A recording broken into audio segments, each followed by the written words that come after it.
Hola, muy buenas.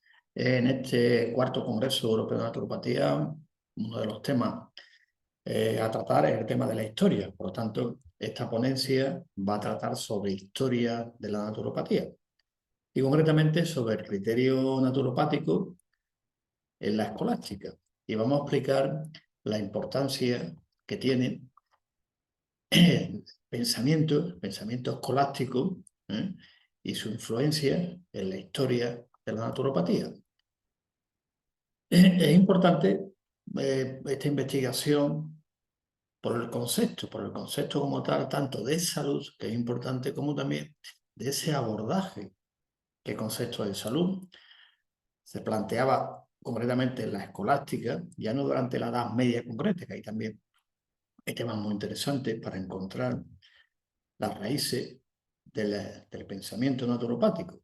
Se va desarrollando y como consecuencia de ese pensamiento, llamarle filosofía de la naturopatía, que está más bonito, más interesante, pues tanto el desarrollo científico como el desarrollo profesional de la naturopatía.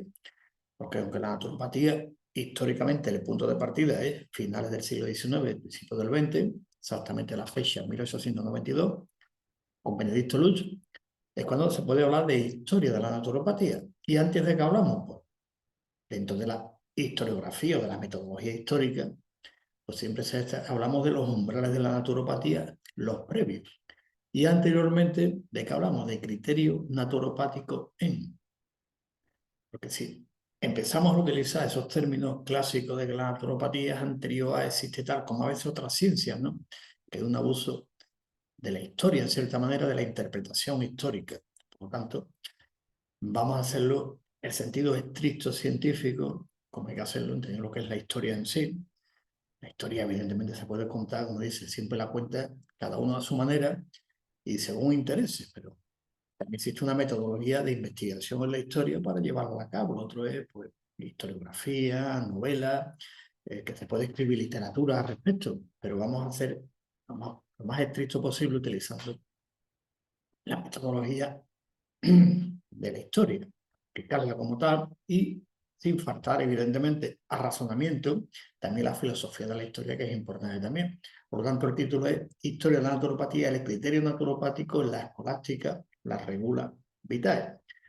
Y para entender, primero, qué es la escolástica, la Edad Media, que podéis ver un gráfico, la Edad Media pues comienza con la caída del Imperio Romano, acaba siglo V, 475, y dura hasta la caída de Constantinopla. Por tanto, en ese intervalo es lo que se denomina la Edad Media. Y dentro de esa Edad Media, aparte de todos los aspectos, está también la filosofía como tal, el pensamiento, el desarrollo del pensamiento en la Edad Media. Evidentemente, también dentro de la Edad Media, dentro de ese pensamiento, la filosofía, la dividimos a nivel histórico de clasificación en dos grandes, diríamos, modelos o escuelas, ¿no? Lo que es la patrística y lo que es la escolástica. Estaba discutiendo también con unos colegas que es difícil entender la escolástica si no se entiende también la patrística, el continuo histórico de las distintas escuelas o formas de pensamiento, pero lo que hace que hayamos llegado actualmente a donde estamos. Pero hay una continuidad, quizá no una continuidad directa, lineal en el sentido el histórico de la palabra, sino siguiendo a Tomás Kuhn, pues, esa revolución, esos cambios PAC, no es tan lineal el pensamiento, ¿no? Pero es interesante que veis el esquema debajo, que incluso para ver esa continuidad de la filosofía medieval, para entender criterios naturopáticos, que aunque hay un momento histórico que se pone la fecha, pero hay una continuidad, que pongo, por ejemplo, como se empieza a partir incluso del siglo I, siglo II después de Cristo, con todo el pensamiento que se llamó, o la escuela que se llamó la patrística como tal, y después, posteriormente, continúa con la escolástica. Seríamos el momento de la clasificación del medievo, lo que es la Edad Media, y la filosofía medieval, y dentro de ella, pues vamos a ver el criterio naturopático, pero lo vamos a enfocarlo principalmente a la escolástica, es decir, ¿dónde empieza? ¿De acuerdo? Se empieza como empieza la Edad Media, la escolástica, el pensamiento escolástico, y después siempre empieza pues, con Boecio y con Juan Escoto y Eugenia, esos son los que comienzan como tales. A partir de ahí vamos viendo algunas obras de qué forma, pero primero vamos a ver que el criterio naturopático en la escolástica tiene sus raíces también, como he comentado antes, un continuum histórico.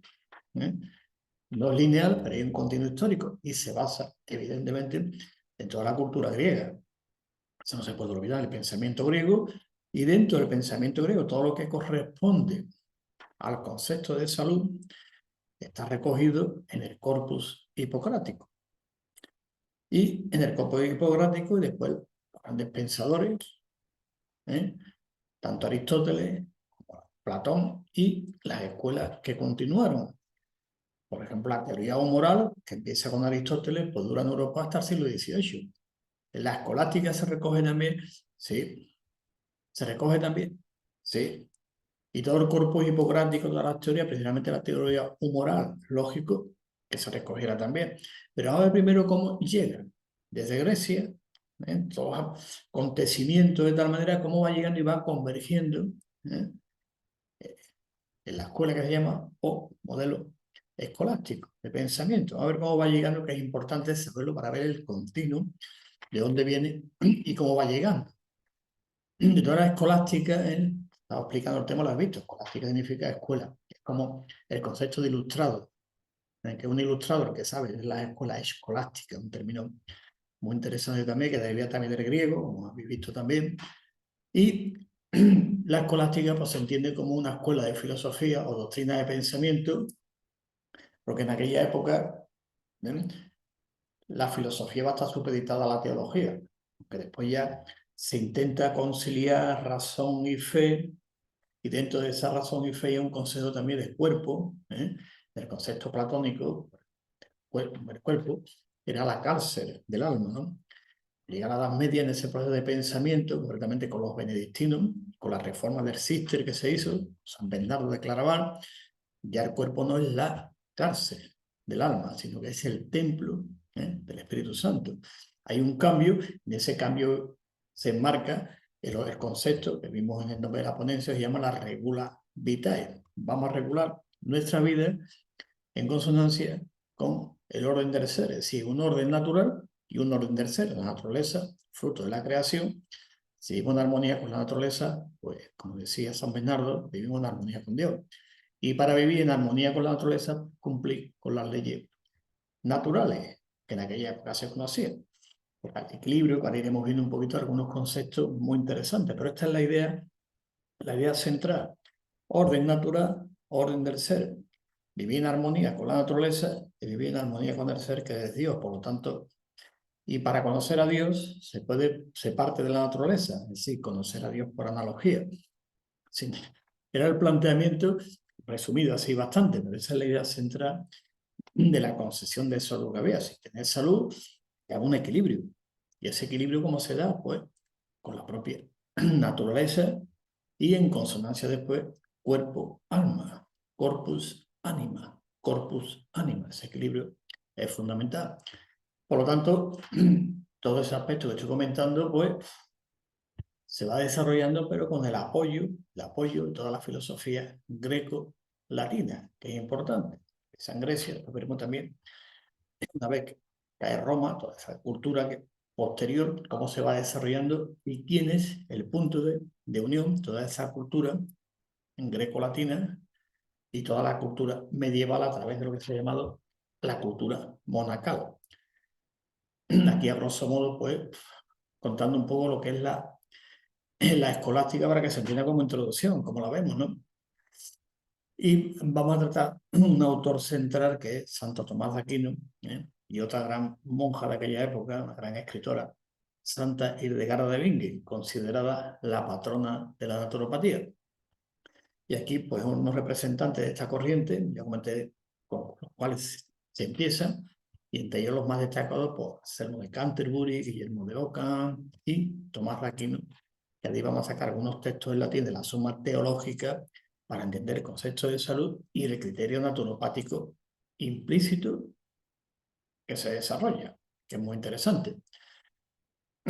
Y lo que en definitiva, que es lo que buscaba la escolástica, por la unión teórica y práctica de la fe con la razón, conciliar fe y razón. Y la conciliaba de esta manera y por qué surgía o había lo que se llama la pérdida de salud mediante el sufrimiento. Ahora veremos la palabra concreta que Santo Tomás de Aquino utiliza, que después vienen las traducciones. Del término de traducciones del latín o del griego, no voy a entrar en ello, simplemente voy a puntualizar algunas de ellas. Que os pongo la referencia también para ver un poquito lo que es la filosofía escolástica, se entiende bien, para enmarcar en la ponencia que voy a desarrollar. Y vamos a empezar por el corpus hipográfico, que es la clave, es la base. Cultura griega y la filosofía, hemos visto, escolástica se basa en la grecolatina. Por lo tanto, hay que comprender primero o entender de dónde viene, pues del corpus hipocrático. ¿Y qué es el corpus hipocrático? Pues un conjunto de 52 libros donde te recoge todo lo que es escrito sobre ideología o en latín, te diría, scientia sanitaria.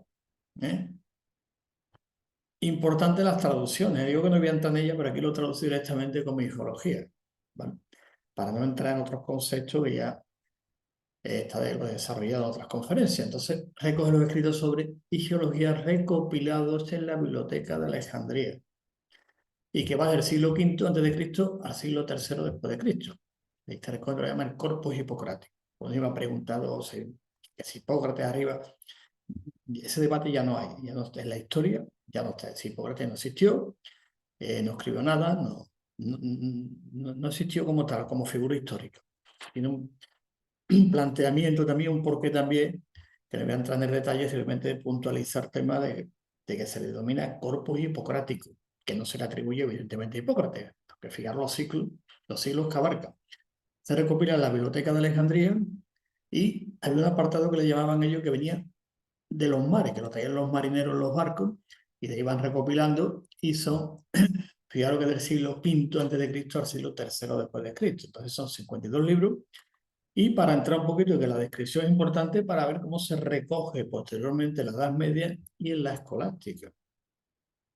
Mediante las traducciones que se van haciendo, muy interesante, pero vamos a ver cómo va llegando todo ese conocimiento y de dónde viene. Pues el corpus hipocrático, y aquí está el corpus hipocrático, los 52 libros, el nombre que tiene, para como la historia lo cuenta, ¿eh?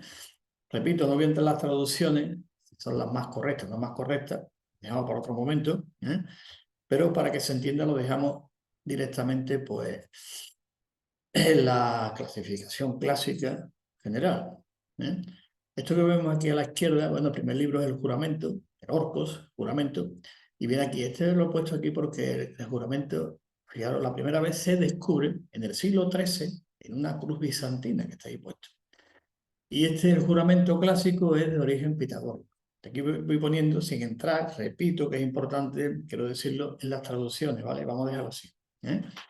Digo, porque algunos ya, esto no es terminología, no, es que no voy a entrar en la traducción. No está bien traducido, evidentemente.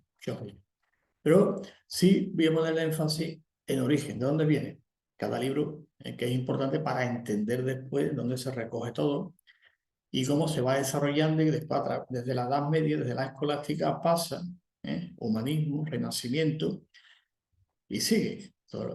Esa continuidad que es importante verla empieza por aquí. Entonces, el juramento de origen pitagórico.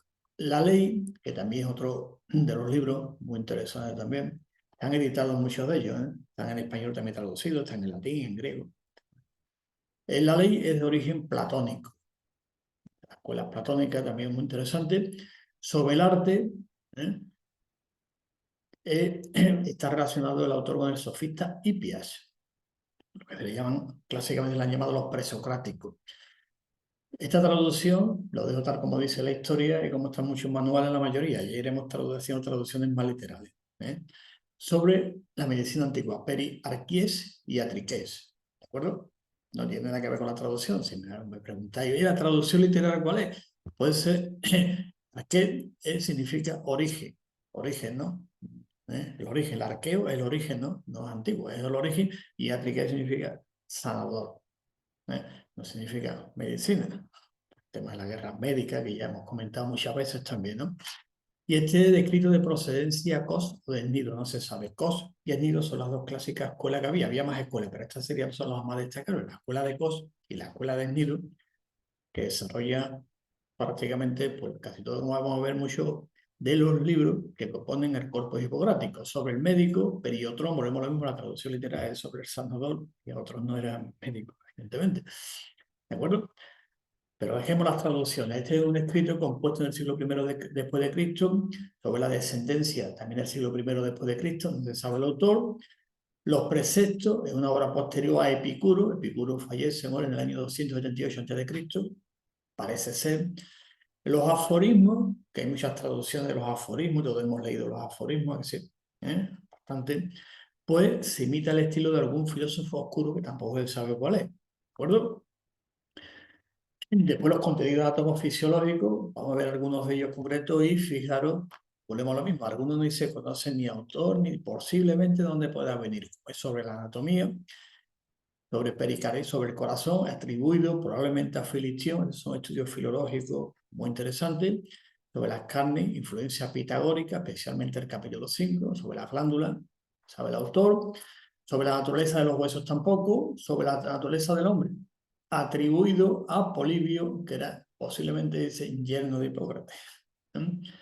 Sobre la generación y la naturaleza del niño, pues se le puede atribuir al mismo autor que era de la escuela de Cnido, pero no se sabe el nombre concreto. Y estudio de tema dietético clásico, Peritrofe sobre el alimento, compuesto en el siglo I después de Cristo, pero se desconoce el autor, sobre la dieta sin procedencia, que puede ser de Cos o puede ser de Cnido. Y sobre la dieta saludable, por traducirlo, pues el autor también se desconoce como tal. Sobre escrito en general, de patología general, pues agua, aires y lugares. Este libro es muy interesante, que fíjate que son dos obras distintas que se unen. Eso fue en la Biblioteca de Alejandría que lo une los dos. Y aquellos que os guste bien la historia, leer la historia, hay un libro también muy interesante, La cultura china, que ya es el Wang Di Neqi, traducido a español como el primer primer libro del emperador amarillo. Y fijaros, en la primera parte, hay una parte muy interesante cuando es la conversación del emperador y el primer ministro, que es prácticamente igual a una copia literal de eso de las aguas, los aires y los lugares. Es muy interesante contrastar estos términos. Sobre los humores, que este es un clásico también, la teoría humoral clásica, de los cuatro elementos, todo el tema, es de la escuela de Kos. Sobre las crisis, también un libro muy interesante, tampoco se conoce el autor, sobre los días críticos tampoco, sobre las hebdomadas, parece ser que se escribió a mediados del siglo V, sobre las ventosidades, pues también está relacionado este autor con el sofista Hippias, pero no se sabe quién era. El pronóstico de la escuela de Kos, predicciones 1 o 2 de la escuela de Kos, prenociones coicas de la escuela de Kos, y escrito sobre patología especial por las epidemias, también un libro interesante, datado del siglo III. Tampoco se sabe el autor, sobre las afecciones, escuela de nido, enfermedad de escuela de nido, sobre la 2, pues escrito en la escuela también de nido, vais viendo, escuela de cos, escuela de nido, son las más importantes, aunque había también otras, como he dicho antes.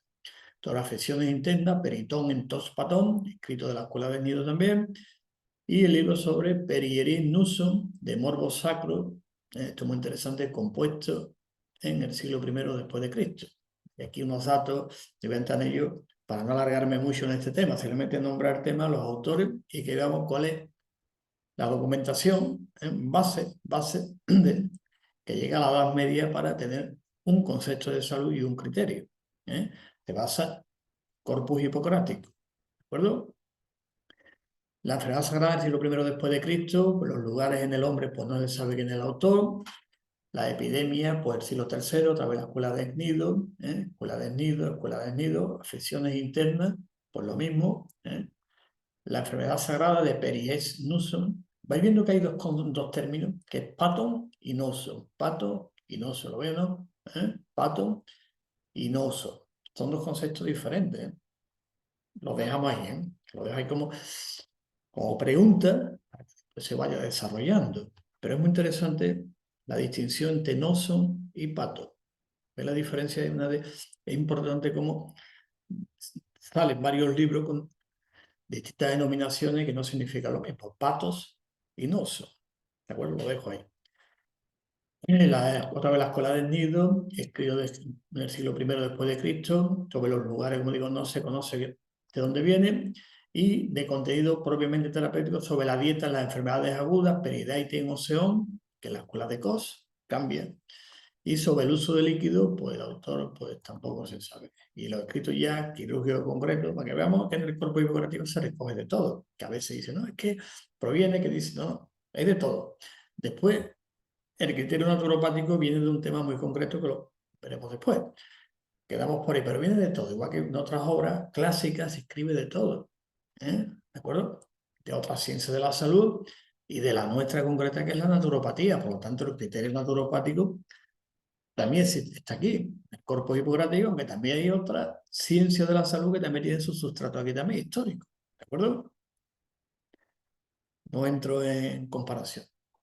Y sobre la oficina, Cariatron de oficinales, la escuela de COP, y aquí dos libros que pone posiblemente atribuidos a Hipócrates, ¿no? Sobre las articulaciones, sobre las fracturas. Pero el clásico de la dieta que no hemos visto no lo escribió. Parece ser en aquella época hubo dos Hipócrates, Hipócrates primero y Hipócrates segundo, sí que era un nombre común en aquella época, ¿eh?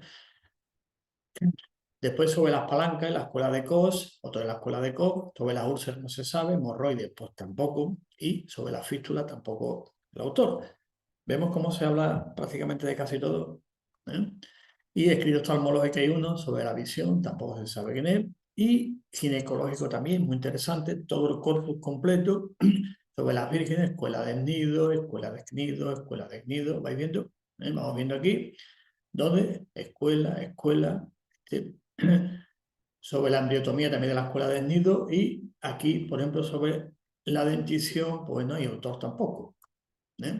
Por lo tanto, los dos libros, como hemos visto, ¿eh? Se trata de todos los temas. Hay un apartado que es concreto, que es donde se recoge el criterio naturopático, que es el que pasa a la Edad Media, cultura monacal escolástica, ¿de acuerdo? Que es este concepto que es importante, el concepto de diaitia, ¿eh? No el concepto de iatrón o iatriqué, que hemos visto antes, sino el concepto de diaitia, que aparece, ¿no? Vamos a entrar a desarrollarlo, un concepto muy interesante, diaitia, que significa literalmente higiene de vida, o sea, estilo de vida saludable. Encontramos el criterio naturopático, el criterio como base, ¿eh? En la historia de nuestra ciencia y profesión, que es la naturopatía. Y de este concepto vamos viendo cómo pasa la Edad Media. Regula vitae. La regula vitae es la diaitia del corpus hipocrático. Regula vitae significa regular la vida. ¿Cómo la regulo? En armonía con el orden natural. ¿Y el orden natural qué es? Pues el orden del ser. Si la creación en la naturaleza, si vivo de acuerdo con la naturaleza, regulo mi vida en torno al ser. ¿Y quién es el ser? Pues Dios, la Edad Media. Interesante ese razonamiento, y que después ya, posteriormente, en todas las escolásticas, ¿eh? Y en general la Edad Media, pues se llamó después régimen sanitatis. ¿Qué es régimen sanitatis? Pues un régimen de salud. Lo que ahora en naturopatía le llamamos el programa personal de salud, PS, que es lo mismo. Un régimen sanitatis, que no es un tratamiento para curar una enfermedad. Tómate esto que te va a curar esto. Tómate esto que te cura esto, ¿no? Es un régimen. Vemos la evolución del concepto diaitia, corpus hipocrático, regula vitae, régimen sanitatis, que van relacionados los tres. Y aquí, que es la diaitia general, y lo importante ahora veremos para distinguirla de la teoría moral, que es muy interesante, que también se recoge, ¿eh? Durante la Edad Media, el pensamiento escolástico también, principalmente, os digo, me voy a centrar un poco en Santo Tomás de Aquino, ¿de acuerdo? Según algunos autores, por ejemplo, Joly, surgió dentro del círculo pitagórico el concepto de dialéctica, mucho más antiguo, ¿no? Concepto en las escuelas pitagóricas. Y otros, por ejemplo, Kutzlein, plantea que es anterior a Pitágoras, al servicio de una intención religiosa ritual, ¿eh? Y con carácter iniciático, pero desprovista de este carácter y convertida en regla de sano vivir, se difundió por toda Grecia. ¿Vemos dónde puede venir? ¿Eh? Es importante porque, repito, se recoge a lo largo de la historia, y la naturopatía, ¿eh? Ya como ciencia y como profesión, que lo recoge es que es su propia esencia, ¿eh? Que Benedicto Luz, todo lo que es tradicional, que se le llama tradicional, Benedicto Luz lo convierte en objeto formal de estudio. Y cuando hay un objeto formal de estudio, hay una ciencia. Esa ciencia, Benedicto Luz, le denominó naturopatía. Bueno, y continuamos la diaitia, también se tenía como régimen de vida, estilo de vida, y esto es lo que formaba la diaitia, lo que se denomina res sec non naturales versus la sec res naturales. Parece un poquito extraño que una sea cosas naturales y otras cosas no naturales. La traducción al español. Bueno, las cosas naturales, claro, son los humores. Y las no naturales son la alimentación, los ejercicios, la actividad profesional, la peculiaridad del país, las costumbres sociales, ¿de acuerdo? Esto le llama lo que hablaba la diaetia. Es decir, los que comemos, las eliminaciones, lo clásico, que en naturopatía esto es forma, es un fundamento, valga la redundancia, nuclear. Esto es lo que formaba la diaitia. Si uno se apartaba de todos estos elementos, que llama el régimen de vida, el estilo de vida saludable, pues evidentemente venía lo que le denominaba la discrasia, que ya Almeón de Crotona, uno de los primeros libros, prácticamente el primero, el Corpus Hipocrático, que Almeón de Crotona, viene lo que se llama la diáspora pitagórica, pues Almeón de Crotona da la primera definición de salud. Dice que es el equilibrio entre los humores. Y cuando hay uno que sobresale por el otro, que llama monarquía, dice gobierno de uno, cuando están todos hay acrasia, equilibrio, pero cuando hay monarquía, o sea que uno predomina sobre el otro, hay discrasia. Discrasia, es que las traducciones después al final, sobre todo traducciones dialécticas, dan problemas. Y más seguir utilizándolo en naturopatía, diríamos, en las categorías causalistas. ¿De acuerdo? Bueno, pues esto es la diaitia y es, diríamos, el concepto del corpus hipocrático que se recoge en la escolástica como regula vitae. Pero ya a la regula vitae se le da un aspecto también trascendente, no solamente en armonía con la fisis, como en la Grecia clásica, en armonía con la fisis, con la naturaleza, ¿de acuerdo? Sino que también un aspecto de trascendencia del ser humano. Por eso al principio de la Edad Media la filosofía estaba supeditada a la teología. Se intenta armonizar los dos conceptos, hemos visto razón y fe, y se intenta también llegar a un concepto de salud, en la cual se contemple también el aspecto trascendente del ser humano. Su libro de clásico también, de Corpus et Anima, de Guillermo de Chartres, creo que se llama, de la escuela de Chartres. Bueno, pues esto es la diaitia, y el equilibrio con la propia naturaleza, con la física. Y aquí un texto que lo he sacado del libro sexto, de todos los libros, del libro sexto del Corpus Hipocrático. Fijaros que trae que una traducción muy interesante, ¿no? Con un régimen adecuado, las almas pueden hacerse más inteligentes y penetrantes del cuerpo. La naturaleza era. Se contemplaba, no me hay que olvidar, que en la Grecia clásica el concepto de alma estaba relacionado con el cuerpo como elemento que encarcelaba, que te impedía desarrollar. Hay un aspecto ahí también interesante, tanto en el platonismo clásico, el pensamiento platónico, como en el neoplatonismo también, de Jámblico, Plotino, etcétera, etcétera. De la frase nada más sin entrar en más comentarios. Por lo tanto, la diaitia en su sentido original estaría en los orígenes históricos, no historicistas, porque los naturópatas no hacemos historicismo de naturópata era hasta Jesucristo, ¿de acuerdo? Como otros, digo un poco irónicamente hablando, claro. Pero sí está en los orígenes de la naturopatía, la diaitia. Y este concepto de diaitia, ¿cómo pasa? Llega a Europa en la Edad Media, pero va a ver que pasa por Oriente primero, ¿eh? Se va a Oriente, ¿por qué? Porque en Oriente ya hay unas escuelas que se abren, que es en Cibe y en Edesa en el siglo II, pues ya centros ahí culturales donde hay civilizaciones, hay cultura, y si hay cultura, evidentemente, y pensamiento también. Vamos a hacer un poquito recorrido, no vamos a quedarnos con los nombres ni vicios de esa etapa, evidentemente, en Oriente, en Siria, ahí empieza. ¿Y por qué? Porque vamos a ver qué es lo que había allí, cuál es el ambiente, el contexto histórico en aquel momento para que ahí se desarrollara y se tradujera, que eso es importante, todas las traducciones que se hicieron del griego, después al árabe y después se hicieron al latín. Desde aquí, después también las traducciones también muy interesantes en la cultura de los monasterios y veremos la convergencia, pero cómo se da, que es importante, pero primero vamos a ver cómo pasa a Oriente. El contexto Nisibe, como he visto antes, Gondisapur también, ¿no? Que tiene su famosa academia, un centro de formación muy interesante en todos los aspectos científicos, incluido la ciencia sanitaria, la ciencia de la salud, y se desarrolló, incluso vieron el nombre que tenía, se hizo conocida por la enseñanza de la ciencia de la salud, que es muy interesante, y se hablaba de todo. ¿eh? Vamos quedando con la fecha, que es importante para que veamos lo que había allí, de aquella época. ¿Y qué es lo que había? Pues, ¿cómo se da ese encuentro? Se dice encuentro de cultura, pues con la herejía de Nestorio. No vamos a entender el pensamiento de Nestorio ahora, todo el tema, pero la herejía de Nestorio, ¿qué hace? Pues se expulsa del Imperio Bizantino y se destierra tras el concilio de Éfeso, vamos quedando con la fecha, 431, siglo V, Roma cae unos años posteriores, ¿de acuerdo?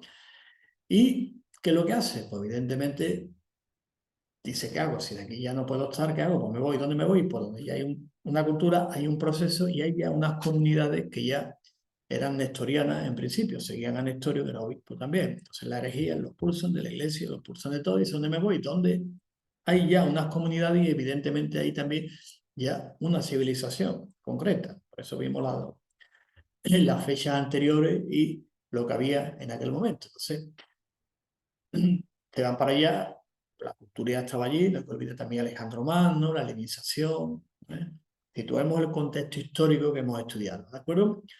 Y las primeras comunidades pues fueron con San Efrén, lo hemos estudiado y lo sabemos también, vemos, caldo de cultivo tan interesante, lo que llama el contexto histórico, donde Nestorio se va, dice, voy de aquí porque me expulsan, entonces, esa expulsión de los nestorianos, se van primero a Edesa y después ¿qué hace? Dice, oye, que también lo echamos de aquí, ¿dónde nos vamos? Más al oriente, se van hacia Persia.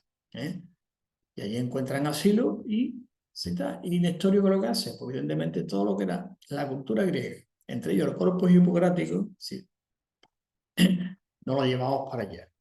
Esto es importante saber porque es el nexo, que va a llevar toda la cultura, más lo que había allí, evidentemente con la helenización que se llama, y se recoge el tema, y nos vamos directamente, ahora nos vamos de aquí, nos vamos a otro sitio también. Y con eso se lleva todo. Se cierra la escuela de Edesa, fijaros la fecha, ya había caído el Imperio Romano, y los nestorianos pues, se van más al oriente, como he comentado antes, y tras el cierre de la escuela de Edesa, fijaros que esa por segundo el que le ofrece a todos los inmigrantes sabios y se vinieron para acá y vamos a culturizarnos y traducir y formar. Y después llegaron también, porque ya había allí un contexto histórico muy importante que se daba, el contexto histórico fundamental, ¿no? Cuando se cierra también la escuela de Atenas, que es Justiniano la Sierra, ya en el año 529 que hace, y dice, ¿dónde nos vamos? Dice, allí hay un núcleo que conocen bien toda nuestra cultura, pues nos vamos para allá. Entonces, fíjate, por un lado, Nestorio se va para allá con todo lo que eso implica a nivel cultural, todo el desplazamiento, la cultura griega que él se lleva, y después cuando se cierra la escuela de Atenas, pues también lo mismo. Y entonces hay una convergencia, y entonces allí los nestorianos pues se van, todo lo que interesa es integrar evidentemente toda la cultura griega, sobre todo en la ciencia de la salud, con todas las ideas zoroástricas de la cultura persa, que sería impresionante, digo fue porque, hombre, lo leemos actualmente, vamos leyendo, pero era para verlo allí exactamente, como servidero cultural que había tan importante, ¿eh? Pero, ¿eh? Importante, dato, Nestorio y la escuela de Atenas, que es Justiniano la Sierra, y según ¿dónde nos vamos? Acá. Hay un desplazamiento hacia Oriente. Y entonces, pues, del siglo V, aquí en el mapa se ve, por tanto, Asiria como Antioquía, que ya tenía su influencia helenística, pues fueron los grandes mediadores entre la cultura griega y la oriental, dedicándose precisamente a los nestorianos, también los jacobitas, a la educación de maestros, jueces y profesionales de la salud desde el siglo V, lo llaman los sanadores. Está mal, ¿no? Y proseguimos, y después, pues, en las tres escuelas que hemos comentado antes, pues empezaron a hacer las primeras traducciones del corpus hipocrático al siriaco. Primero al sirio, vamos a quedarnos al siriaco, y después se pasa al árabe, pero primero se traducen al siriaco desde el griego para que no se pierda. Y está el autor, Sergio de Rachmanian, fallece en el siglo VI ya, y traduce del griego al sirio, para que no se vaya perdiendo. Después llega a Europa también. Y ya en el siglo V, el siglo VI, fijaros que el rey Corroes II envía a Bursuy a la India. ¿Y por qué pongo este dato aquí? Para que veamos que va viendo esa confluencia de culturas. Grecia, se van a traducirlo después, viaja a la India, ¿de acuerdo? Recoge allí, pues evidentemente también traducciones, veo que escribe un libro muy interesante, llama La sabiduría de los indios de Bursuy, que se traduce del árabe al griego en el año 1070 por Simeón de Antioquía. Y ahí se recoge un montón de conocimientos muy interesantes. Y este dato es importante, ¿por qué? Porque, entre otras cosas, porque la tradición ayurvédica de la India, la teoría moral es prácticamente igual que la contenida en el corpus hipocrático, es la misma. Obviamente hay que cambiar el nombre, claro, pero es la misma, la teoría moral es la misma. Lo mismo, porque se fue llevado para allá y después todavía me he puesto aquí lo del Unani Tadbir, lo dejo ahí, ¿por qué? Porque evidentemente Unani Tadbir significa medicina de los griegos. Que en la India, dentro de la Ayur, pues hay una regulación también, ¿no? La Ayurveda, Unani Tadbir. Unani Tadbir significa medicina de los griegos, la que llevaron allí, entre otros, Alejandro Magno, y después pues los viajes que se hicieron allí, tan interesantes, y las traducciones también que se hicieron. Este dato es importante para después cómo eso todo entra en Europa, Todo va a entrar en Europa a través de los monasterios. Y después ya, como he comentado antes, en Mundasipor se va formando pues centro, y fijaros el nombre que le pusieron. Academia Hipocrática, traducido al español. El nombre que le pusieron era un centro que integraba tanto las culturas alejandrinas y del lejano oriente. Todo eso después entra en Europa, ¿de acuerdo? Del lejano oriente entra también en Europa, y esto podríamos hablar y hablar sobre el tema que es muy interesante. De aquí se van traduciendo, ¿no? Fijaros que aquí hay un dato, que lo he puesto aquí, muy interesante, porque también, aparte de traducir, ¿no? Y informar y enseñar todo lo que son las tradiciones zoroástricas y persas, también las enseñanzas de griegos e hindúes. Y fíjate, este dato lo he puesto aquí a título puramente estadístico, unos 5.000 estudiantes estudiaban en Mundasipur durante el reinado de Anushirvan, con 500 eruditos enseñando en diferentes campos científicos.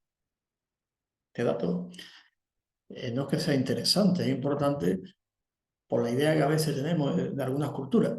5.000 estudiantes, no están mal. Y ya del siglo VII es cuando se produce la conquista de Persia por los árabes.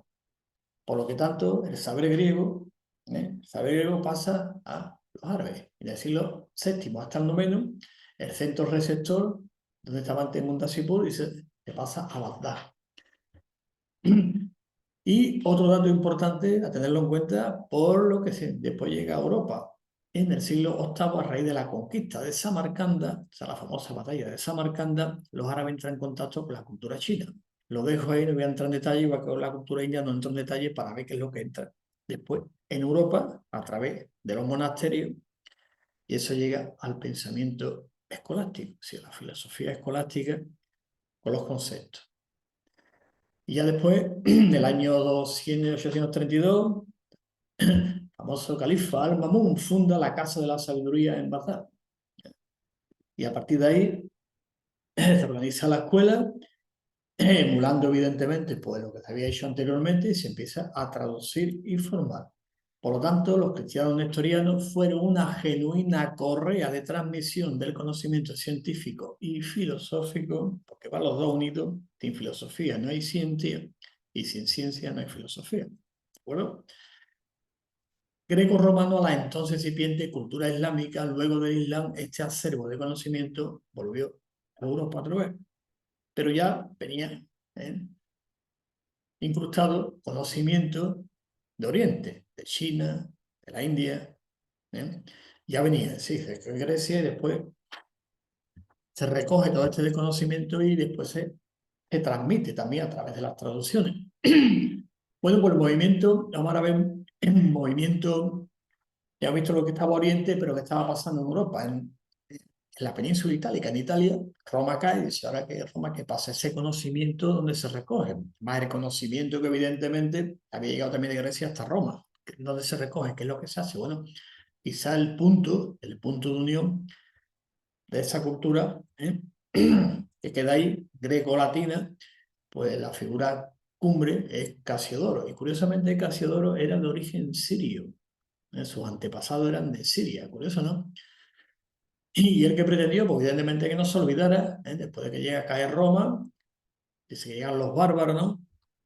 En el año 475, Odoacro, el rey de los Herulos, entra en Roma, y entonces el último emperador romano y se acabó, y a partir de ahí pues, empieza otro momento muy interesante. Entonces Casiodoro, pues evidentemente cuando quiere que dejar en el olvido el patrimonio humano y humanista, acumulado sobre, famoso, le dicen ellos, siglo de oro del Imperio Romano, pues lo que dice, bueno, a ver cómo lo hacemos, de qué manera, que esto no se pierda. Y dice, por la mejor manera que no se pierda es, pues en aquella época ya el movimiento monacal había empezado los monasterios, con San Benito,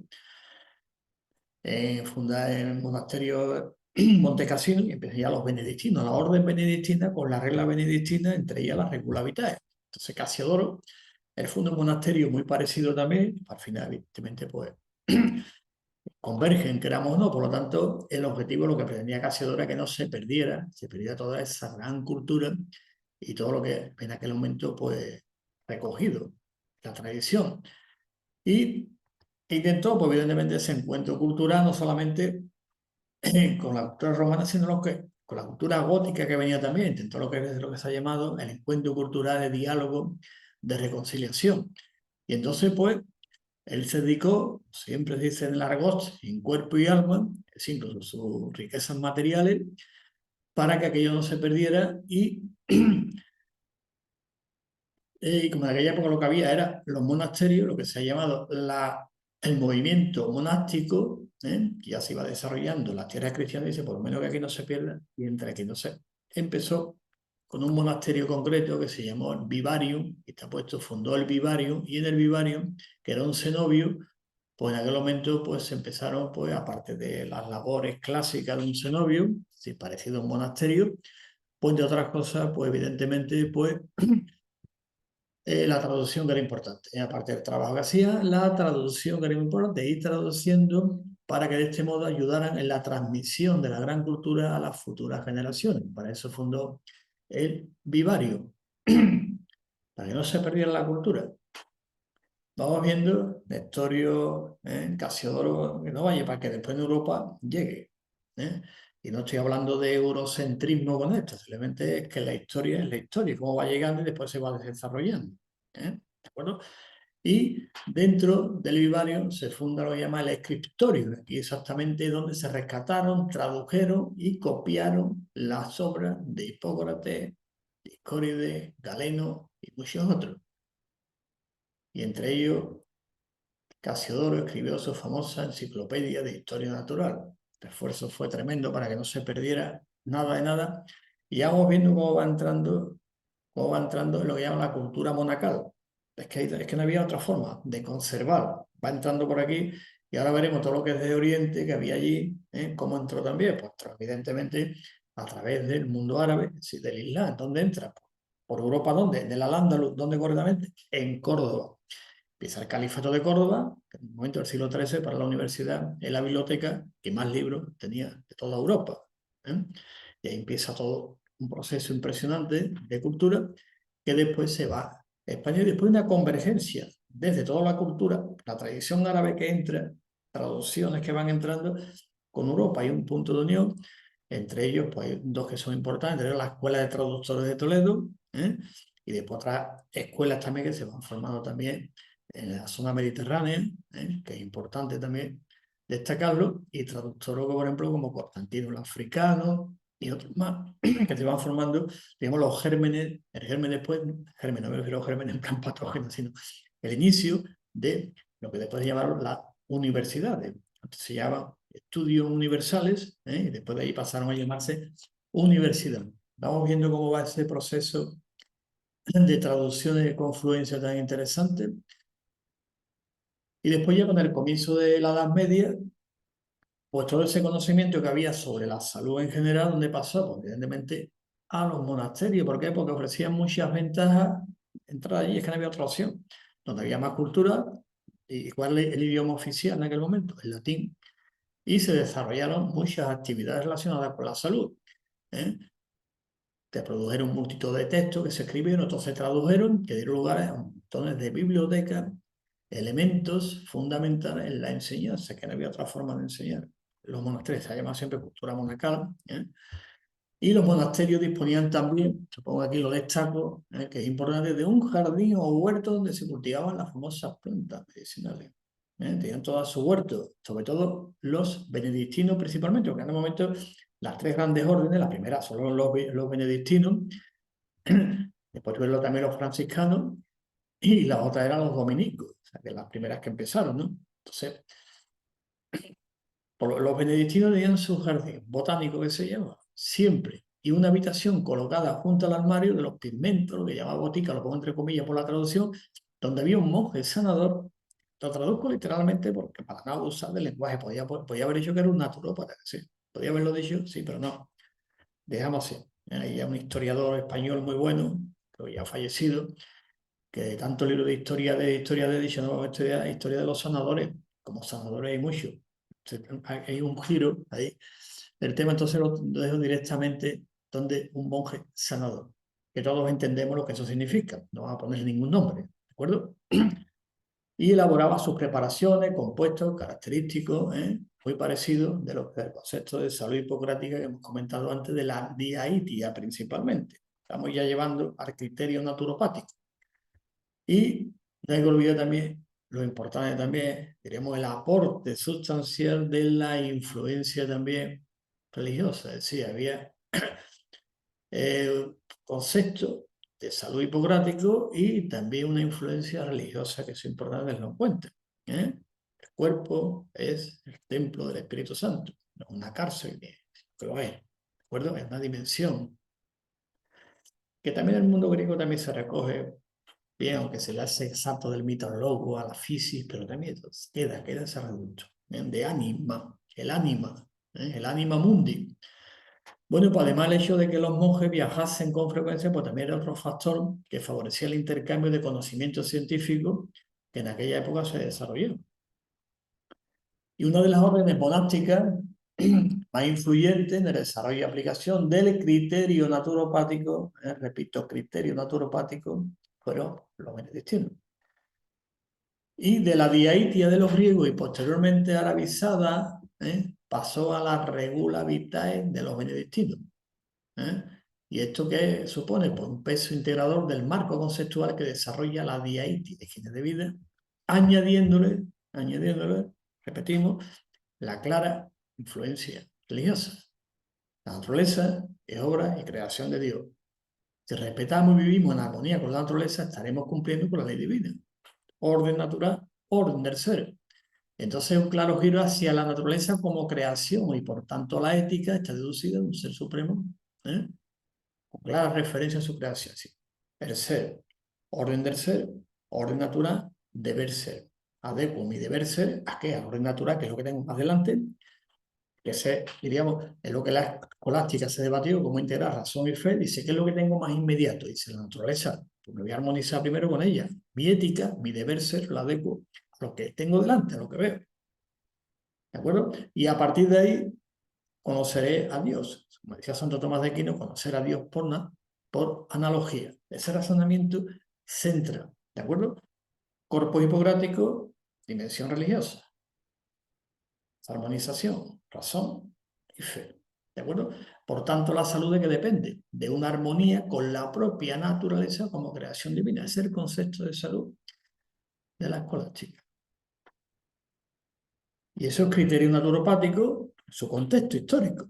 Después otras ciencias de la salud pues, también tienen sus estudios, tal, ¿de acuerdo? La medicina monástica, la tal, no sé, muy bien, todo se desarrolla, pero vamos a aplicar los criterios y ahí recogemos. Después la naturopatía, pues, también un criterio naturopático en el pensamiento tanto medieval, tanto monacal, como en la filosofía escolástica, en este razonamiento que he comentado antes. Aquí está San Benito de Nurcia, fundó la orden benedictina, una regula vitae, era la regla, llamaba la regla benedictina. Dentro de la regla pues estaba la regula vitae también, estaba regulado todo, hasta cómo había que vestir, cómo había que abrir la puerta, el portero, todo bien regulado. los que tenían que comer también, de qué manera, cómo atender también. Ahora lo veremos después.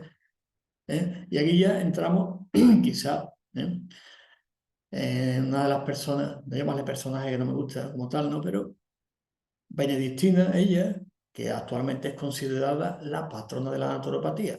La regula vitae. ¿Qué es la regula vitae exactamente? Mira, de la diaetia, como he comentado antes, y en la norma de vida, la regulación de la vida en base a las leyes de la naturaleza. Que en última instancia, ¿qué es? Por reflejo de las leyes divinas. Quien vive de acuerdo a las leyes naturales está viviendo de acuerdo a las leyes divinas. Ese razonamiento se da siempre, a las medias, a las medias. Y como ejemplo vamos a citar la vida monástica de Hildegarda de Bingen, repito, considerada patrona de la naturopatía. Y vamos a resumirlo de la siguiente manera, ¿no? Tiene su experiencia, bueno, tiene una historia muy apasionante, que le guste, pues. Hildegarda siempre tiene problemas de salud, como le pasa mucho, y actúa como sanadora para los demás. ¿eh? En aquella época, sanadores titulados, se traduce literalmente siempre con ese concepto panmedicalizado de la salud, todos eran, ¿de acuerdo? Como había poco, tenía que atender. Entonces, en el siglo XII, dice, ¿a quién se dirige las personas que no pueden acudir?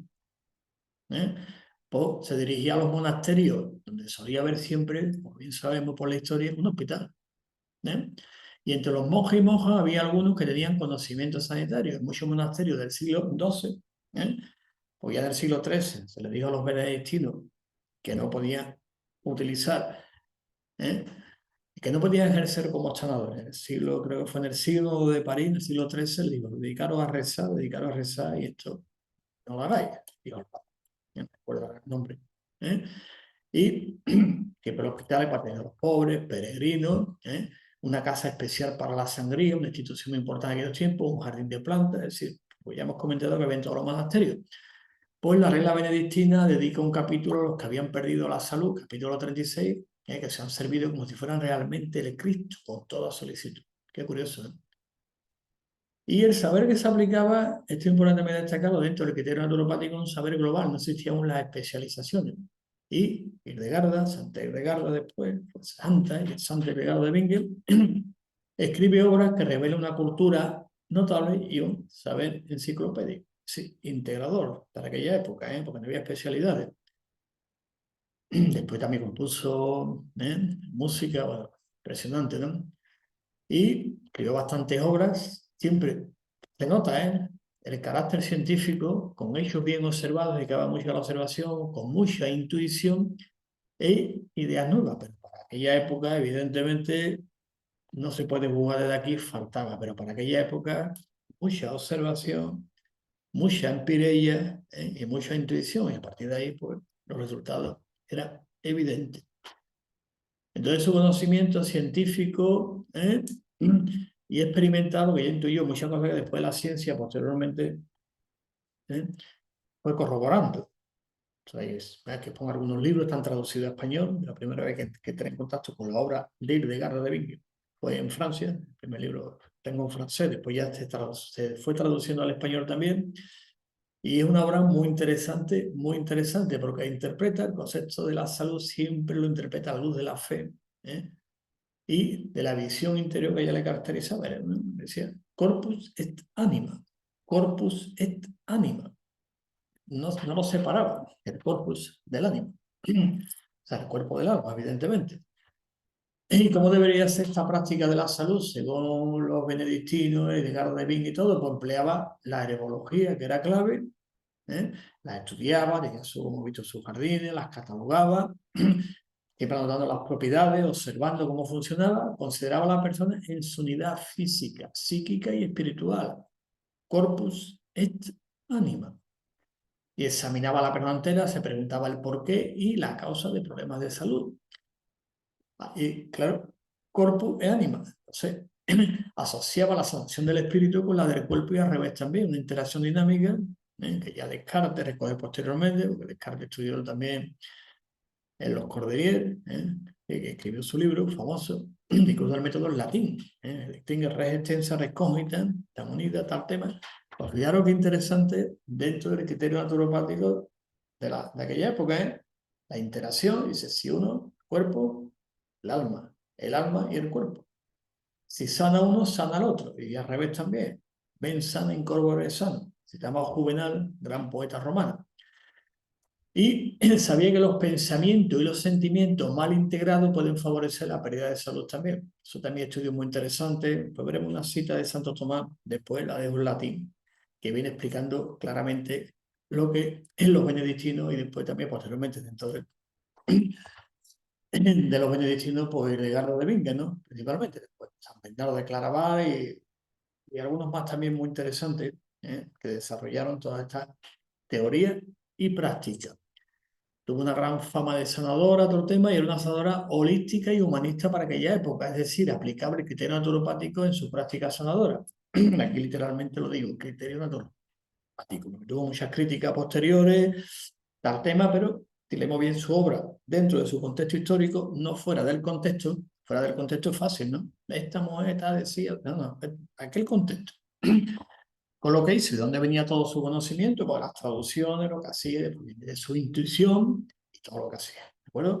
Y no voy a entrar en detalle de lo que hacía, las críticas, porque no es el momento, y vamos a seguir.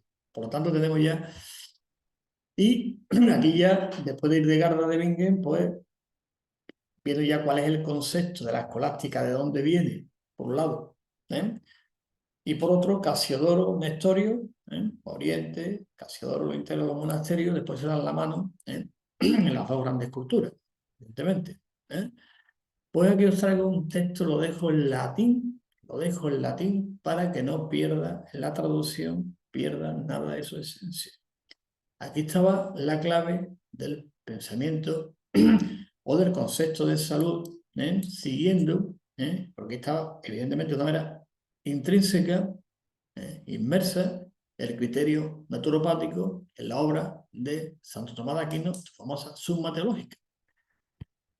No lo voy a leer en latín, pero bueno, yo creo que se entiende perfectamente. Yo no lo he traducido para que no pierda, es decir, que estamos observando cómo el cuerpo, el ser humano, si vive contra natura, pues ya sabe lo que le va a pasarle.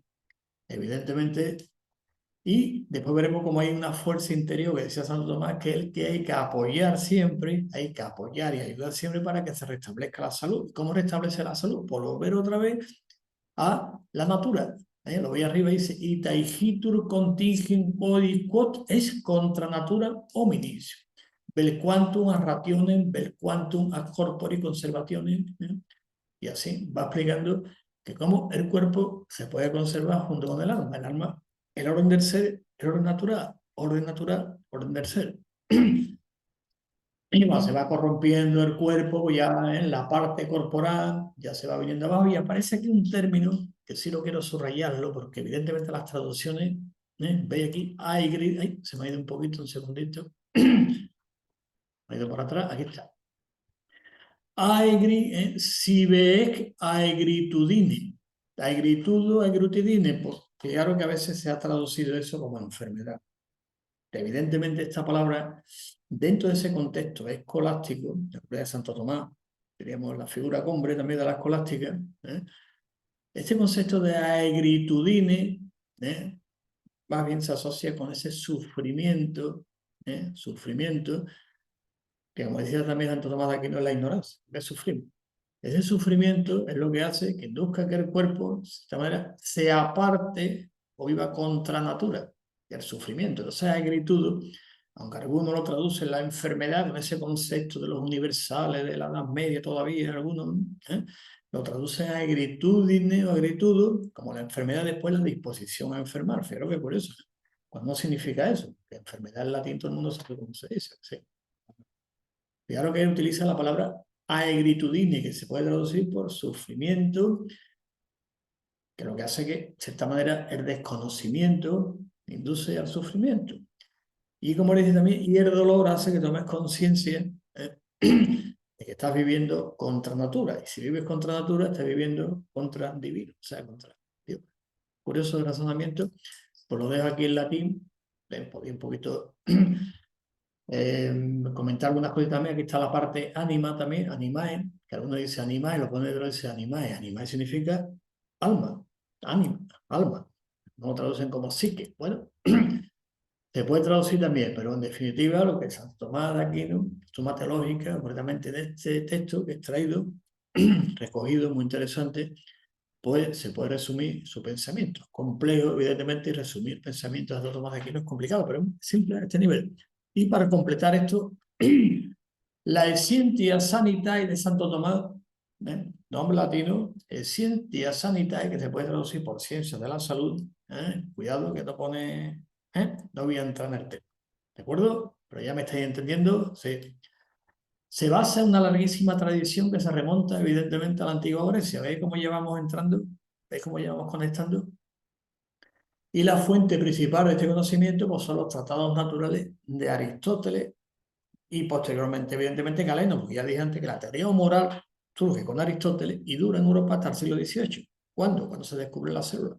Una vez que se descubre la célula, pues la teoría moral, pues sí, queda como un modelo para interpretar fenómenos, pero un modelo, evidentemente, ya después se descubre la célula y posteriormente Virchow, pues ya descubre pues, los problemas que plantea la célula cuando no tiene los nutrientes adecuados. Que de ahí después Schuller desarrolla su famosa sales, etcétera, etcétera, etcétera. Pero la principal fuente de tomada es, evidentemente, Aristóteles. Y no hay que olvidar que la escuela de Grecia, que primero empezó Platón, de la academia, después Aristóteles, fue cerrada también en el siglo VI por Justiniano, que se fueron todos allí a Oriente. Recordad, ¿eh? Y por lo tanto, la influencia aristotélica es muy importante, pero también hay otros que también influyen. O sea, Anselmo, aunque el Santo Tomás directamente no lo dice, pero se nota, recoge directamente de Aristóteles y después también, evidentemente, la tradición hipocrática. También recoge la tradición hipocrática, que después también Galeno recoge algo. Galeno recoge las sen res naturales, no las sen res non naturales.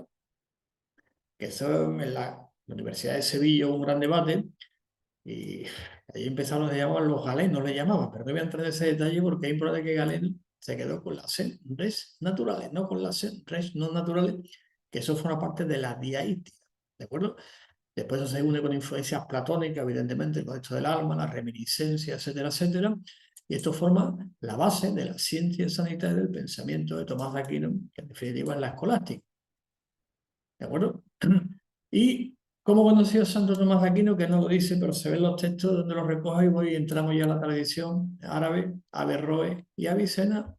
Todo lo que es de Averroes y Avicena, ¿y dónde lo recoge Averroes y Avicena? Pues las traducciones que se habían hecho, que habían entrado, por un lado, en lo que ahora se llama Irán, que es Persia, ¿no? Persia antigua, y después lo que entra por Córdoba, Avicena, Averroes, Maimónides, y Játiva, Játiva en Almería y Játiva en Granada. Sí, se va a recoger una rica tradición que es impresionante. Entonces, dentro del corpus hipocrático, la tradición de la ciencia sanitaria de Tomás de Aquino, aparte de Aristóteles, pues también a través de Averroes y Avicena, lo que se llama clásicamente el pensamiento medieval, el averroísmo latino. El que Averroes simplemente es conciliar Aristóteles con el Islam. Y Santo Tomás intentó pues, conciliar Aristóteles con el cristianismo, razón y fe. ¿De acuerdo? Y se recoge toda una rica tradición también el tema de la salud, que ya no hace falta comentar, el canon de Avicena famoso, Herculis, y bueno, no vamos a entrar en ello. ¿Cómo es de ahí? Y hay un criterio naturopático ahí impresionante también, que lo recogemos también dentro de la historia de la naturopatía. Y ya para ir terminando, pues la acción sanadora no produce por sí sola restablecimiento del orden natural, sino que dispone el cuerpo para que pueda actuar mejor su propia virtud sanadora interna. ¿Qué no suena esto? Suena, dice, criterio naturopático, vamos a decirlo claramente, dice puro y duro. La acción sanadora no produce por sí, sino que dispone al cuerpo, es decir, lo que hacemos los profesionales naturópatas es decir, ¿qué hacemos? Apoyamos, ayudamos, colaboramos con, impulsamos. ¿Ok? Pues evidentemente la virtud que le llamaba, Santo Tomás de Aquino le llama la virtud sanadora interna. Virtud, en latín tiene su nombre, ¿no? Cuidado, cuidado, cuidado que algunos pueden pensar, la vis natura medicatrix. No, eso no existe. Vis natura medicatrix no existe en el corpus hipocrático. Por tanto, Santo Tomás de Aquino no pudo recogerlo, porque eso es fruto de los traductores del Renacimiento que lo interpolaron. Pusieron vis natura medicatrix, una barbaridad. ¿De acuerdo? Posiblemente llegara también a Europa a través de Bizancio, a través de la obra de Alejandro de Tralles, que sí habla de la vis natura regenerate, fuerza regeneradora de la naturaleza. No vis natura medicate significa fuerza medicalizadora de la naturaleza. Es una barbarie de los interpoladores y los traductores que interpolaron el Renacimiento el Corpus Hippocrático. ¿De acuerdo? Eso no existe, vamos. Primeramente porque me lo he leído también, aparte que también contrastado al 100%. El que no, pues que lea los libros del Corpus Hipocrático y vea en cuál de ellos aparece el término vis natura medicate. En ninguno. Por lo tanto, en naturopatía no podemos hablar de ese término porque no ha existido nunca y es una barbaridad lingüística que utilizamos para expresar algo diferente a lo que nosotros pensamos. Nosotros pensamos esto y lo decimos de otra manera. Por eso utilizamos el término vis natura regeneratrix y Tomás de Aquino, traducido al español, le llamaba virtud sanadora interna, que hay que potenciar más que la acción puramente sanadora. Sanadora, puede traducir de otra manera, ¿de acuerdo? Y aquí os pongo otra referencia de la sentencia metafísica de Tomás de Aquino. Y aquí podéis ver claramente algo que es importante cuando dice que sí, que hay que hacerlo, que intervenimos, que se regula y si hay un órgano del cuerpo en el cual nunca, nunca, nunca puede perder su función, que es el corazón. ¿De acuerdo? El corazón puede inducir a la egretio, que le llama agretión y egretio, ¿no? Pero nunca puede, porque si el corazón se parece. ¿De acuerdo? Él lo explica claramente, os lo dejo también el texto en latín, sin poder traducirlo, pero habla del corazón también, que es el único sitio susceptible. Aquí se utiliza el término infirmatitis, que se lo utiliza en la sentencia metafísica. Corde sano totum corpo sanitatis alterat. ¿De acuerdo? Y la salud, terminamos ya, como se define, dice, la salud es para Santo Tomás la armonía del organismo que deriva del equilibrio de sus cualidades sensibles. Calor, frío, humedad, sequedad. ¿Recuerda eso algo los humores? Teoría humoral, que sí, ¿no? Y la alteración de esas cualidades sensibles produce la discrasia. Discrasia, repito, esta es la definición que parece que la ha copiado literal de Almeón de Crotona. Es literal, ¿de acuerdo? Este concepto de salud, correcto. Después hay que añadir la dimensión también trascendente y religiosa, aunque Tomás de Aquino intentó por todos los medios conciliar fe y razón y pone los cimientos de lo que hoy llamamos el método científico. Siempre ha existido, pero se puede conocer a Dios por analogía desde la propia naturaleza. Desde la naturaleza conocer a Dios. Bueno, pues este es el concepto que tiene naturopático en la escolástica, pensamiento primeramente de Santo Tomás de Aquino, para no entrar, que prácticamente es igual. Y que resumiendo, pues lo hemos dicho también al principio, hay un orden natural y un orden del ser, y un deber ser. Si yo adecuo mi deber ser al orden natural, al orden del ser, evidentemente no habrá nunca, como decía Santo Tomás de Aquino, y los griegos, discrasia, habrá armonía.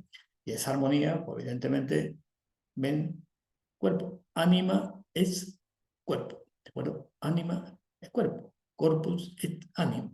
Siempre se pone el cuerpo delante y ánima de tres. Con ese concepto que toda la cultura monacal y en la filosofía escolástica, pues existe como tal. Entonces, el que tiene naturopático se recoge perfectamente, evidentemente, con la lectura de aquella época, no desde ahora. Ahora es complicado porque hay que traducir, a veces las traducciones, como he comentado, hay unos términos